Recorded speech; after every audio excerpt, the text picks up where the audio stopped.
ICC representatives as of January 2025 have been going in and out. Labas-pasok sila sa ating bansa. Hinahayaan lang natin.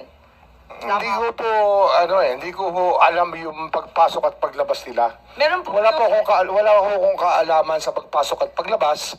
Marahil, sa kanilang pag-iimbestiga, labas-pasok sila rito. Ngunit wala akong nagsasabi sa akin na ICC po yung labas-pasok dito. Wala pong ako report sa immigration.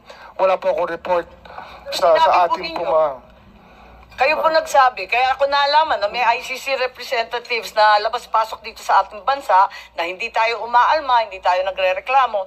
Yun na ang pagkasabi po ninyo eh. Sabi nga namin dati pa, kung wala ho silang nilalabag na batas, ay malaya po silang maglabas-pasok sa ating bansa. Katulad po ng kahit sino pang turista o sino pong nais bumisita sa ating bansa. Iba po yung pakay ng turista, iba naman yata ang pakay ng kinatawan ng ICC. So, nag-iba na talaga.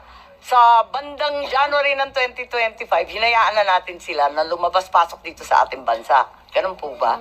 Hindi po wala tayong hinahayaan, hindi lang ho tayo nagtatarong kung hindi natin tinatarong ang lahat ng labas-pasok dito kung sila po ay ICC.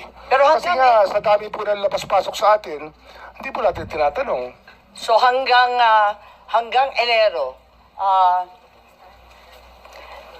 Enero nitong taon, talagang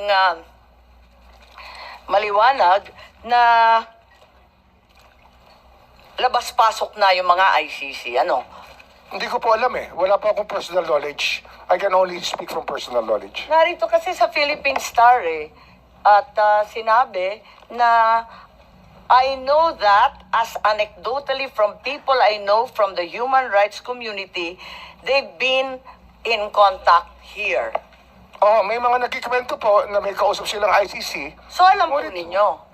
Kasi sabi mo in-identify pa ninyo